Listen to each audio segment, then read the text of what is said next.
has shaped and polarized perception and opinion on Rodrigo Duterte's presidency in the Philippines. Some of you might have an idea, but a brief background on the new president of the Philippines. He was elected last May. He gained a majority of the votes, 39%, against 5 other candidates. And his rise was built on bravado. His no-nonsense approach and rash statements endeared him to the masses who have long been tired of sugar-coated governance and hoping for a change.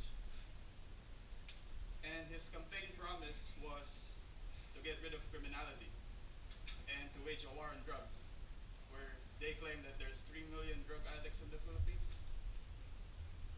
And his rash statements has opened a Pandora's box of issues, which the media and the general public consume on an everyday basis, and none more bigger than the war on drugs. So here's some statistics on the war on drugs, which has been going on since July 1st when he took over until now. As you can see the numbers, there's been a big number of fatalities, and most of these are questioned that they are extrajudicial and a product of vigilante-style killings.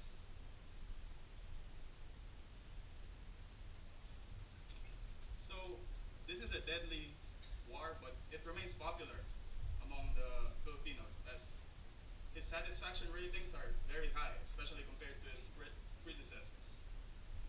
So what causes this popularity? The media has played a big role in documenting the events. And it is important to understand the state and perception of media in the Philippines. The Philippines is a very dangerous country for journalists. It ranks low in various journalism indexes, and it has the third most highest number of journalistic killings, only behind Iraq and Syria.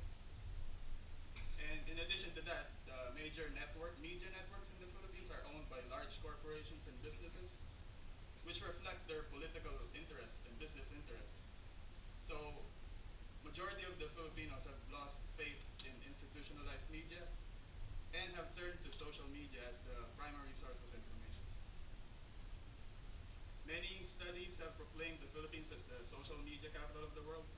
44 million Filipinos are active on social media, and the major mainstream media outlets have adjusted to this as they have put on more content on social media to reflect this changing times. So of course, the issues have gained buzz, not only locally, but also internationally. Many international news outlets have done their investigative research on the war on drugs, and this one is from Time Magazine last September. We're entitled Night Falls in the Philippines.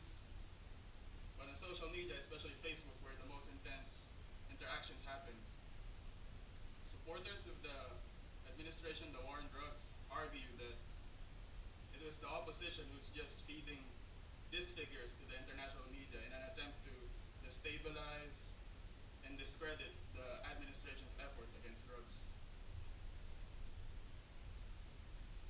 There has been a rise of personal blogs and other news information outlets on social media, and a poster child of this social media wars is the blog, which has over 4 million followers on Facebook.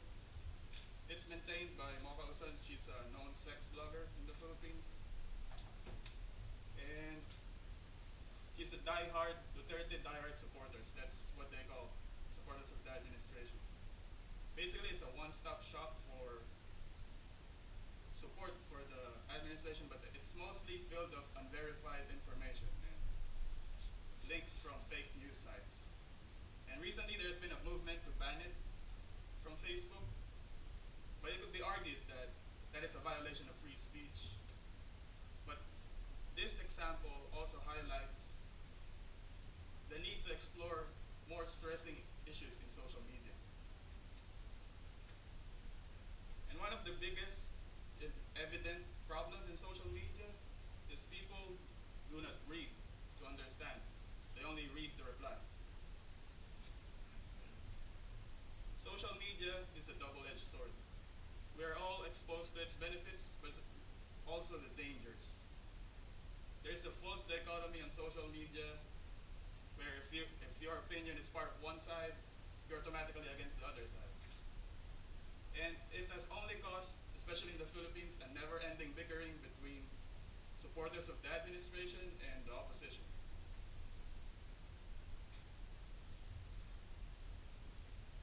So what can we take from this? Greater diligence and vigilance is needed in absorbing any information on social media. And the plagues that we see in social media, it only highlights and stresses the importance of research. And this is all what we've been doing this semester. The 30th slogan was built on a slogan, change is coming. And change has indeed arrived. But change starts from us. It's what we believe in. So we should be wary of using the media, interpreting any information. We should be more discerning